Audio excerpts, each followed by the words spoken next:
Күндүн маанилүү жаңылыктар менен тааныштырып, бүгүн программасы студияда мен Тимур Владислав. Саламатсыздарбы? Алгач чыгарылыштын кыскача мазмуну менен таанышып алыңыздар. Тайырбек Сарпашев коррупция беренеси менен күнөөлүү деп табылып, сот тарабынан 260 миң сом өлчөмүндө айып салынды. Акылбек Жапаров башында турган министрлер кабинети узак мөөнөткө иштейби. УКМК алдамчылыкка шектелген жогорку кеңештин мурдагы депутаты Алербек Абжалиевди кармады. Кумтөр иши боюнча айыпталып жаткан мурдагы биринчи вице-премьер-министр Тайырбек Сарпашев коррупция беренеси боюнча күнөөлүү деп табылып, сот тарабынан 260 миң сом өлчөмүндө айып салынды. Мындай чечим 4 февралда Бишкек шаарынын 1-Май райондук сотунда кабыл алынганы белгилүү болду. Бул тууралуу мекеменин басма сөз кызматы билдирди. 10 январда Кумтөр иши боюнча кармалган мурдагы биринчи вице-премьер-министр Тайырбек Сарпашев жашаган жеринен кетпөө тилгаты менен кое берилген. 2021 жылдын октябрь айында мурдагы чиновник үй камагынын талаптарын бузуп, кызматташуу боюнча өзүнө жүктөлгөн милдеттенмелерди аткарган эмес деген жүйө менен атайын кызматтын тергөө абагына кайра камалган.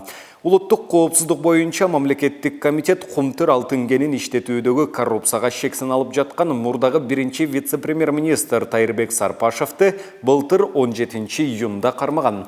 29 июнда 1-Май райондук соту аны үй камагына чыгарган. Президент Садыр Жапаровтың маалымат катчысы Эрбол Султанбаев Акылбек Жапаров башында турган министрлер кабинетинде кадрдык өзгөрүүлөр болот деген маалымат чындыкка дал келбейт деп маалымат таратты.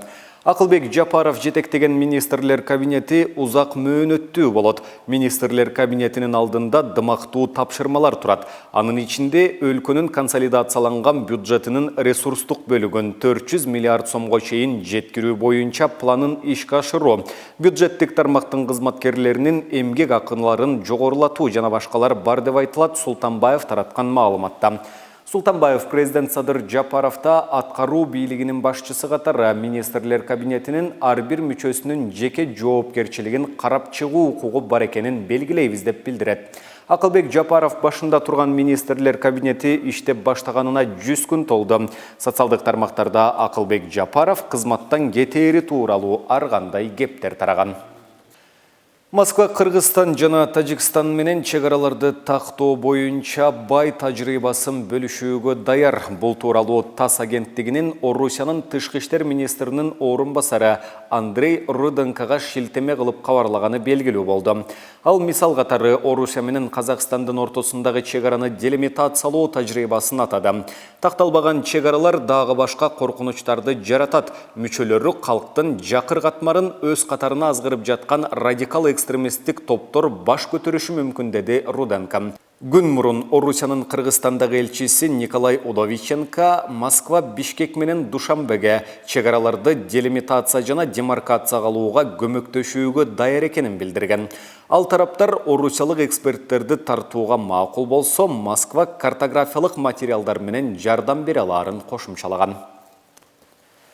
Саламаттык сактоо министри Алымкадыр Бейшеналиев жакында Аконит боюнча дагы айтып чыгарын билдирди. Бейшеналиев биринчи жолу Аконит боюнча билбей айтып алып, журналисттердин жемесине калганын белгиледи. Эми жакында бул боюнча философиялык жана илимий тил менен түшүндүрмө бермекчи. У коргошун десе аты жаман экен деп чочулап жатышат. Эгер муну Парижден чыккан ручка деп койгондо элдин реакциясы башкача болмок. Коронавируска каршы дарылай турган карамель деп койсокчу. Ушу Аконит у коргошун дебей башка ат менен айтканда Анара деп койсом болмок экен. Эркектердин баары каткырып күлүп калмак, деди министр. Бейшеналиевдин айтымында Аконит бардык өлкөлөрдө 1000 жылдан бери колдонулуп келген тундурма. УКМК алдамчылыкка шектелген жогорку кеңештин мурдагы депутаты Алербек Абджалиевди кармады. Бул тууралуу атайын кызматтан кабарлашты. Буга чейин УКМКга экс-депутатка карата чара көрүүнү суранып ишкер кайрылган. Маалым болгондой, депутат болуп жүргөн кезинде ал алдамчылык жолу менен арыз ээсине $2 миллион өлчөмүндө зыян келтирген. Текшерүүнүн жыйынтыгында арыз ээсинин жүйөлөрү тастыкталып, алынган материалдар Жазык кодексинин 209 беренеси боюнча кылмыш ишин козгоо чечимин кабыл алууга негиз болду деп айтылат маалыматта. 1 райондук соту анын баш коргоо чарасын тандаган. Ага ылайык экс-депутат тергөө убагында камакта болот. Эске салсак, 2021 жылдын башында УКМК Абджалиевке байланыштуу мыйзамсыз баюу фактысы боюнча шек жаратканын маалымдаган. Кийин депутат УКМКнын атайын эсебине 20 миллион сом которгон. Башкы прокурор Курманкул Зулушев Алербек Абджалиевдин кылмыш иши кыскарганын билдирген. Қазақстанда январ окуяларында кармалып, кийин мекенине жеткирилген пианист Викрам Рузахунов коңшу өлкөдө кыйноолорго кабылганын маалымдады. Ал Инстаграм баракчасына 10 февралда Қазақстанда журналисттерге атайын уюштурулган маекти бербесем, кайда экенимди эч ким билбей калмак деп жазды. Мен журналисттерге менин айткандарыма эч ким ишенбей турганын жана Кыргызстанда жумушум бар экенин айтсам, алар укпай коюшту. Жүздөгөн негизсиз камалган бейгүнүү адамдардын ичинен мени тандап, сценарийди жаттатып, камерага кайра айтып берүүгө мажбур кылган адамга рахмат. Суракта тынбай кайталап жаттым. Кыйноодо белгилүү музыкант экенимди кыйкырып, жөн эле атымды жазып, интернеттен издеп көрүүнү сурандым. Ага жооп катары жаман сөз менен шылдыңдоону гана уктум, деди музыкант. 9 январда Казакстан улуттук телеарнасы бети башы көгөрүп, токмоктолгон Викрам Рузахуновдун видеосун көрсөткөн. Анда кыргызстандык пианист аны белгисиз адамдар 90 000 теңгеге жалдап, Өзбекстан жана Тажикстандын башка жарандар менен кошо Алматыдагы митингге чакырганын айткан. Кыргыз бийлигинин аракети жана коомчулуктун активдүүлүгү менен пианист 10 январда Алматыдан Бишкекке жеткирилген.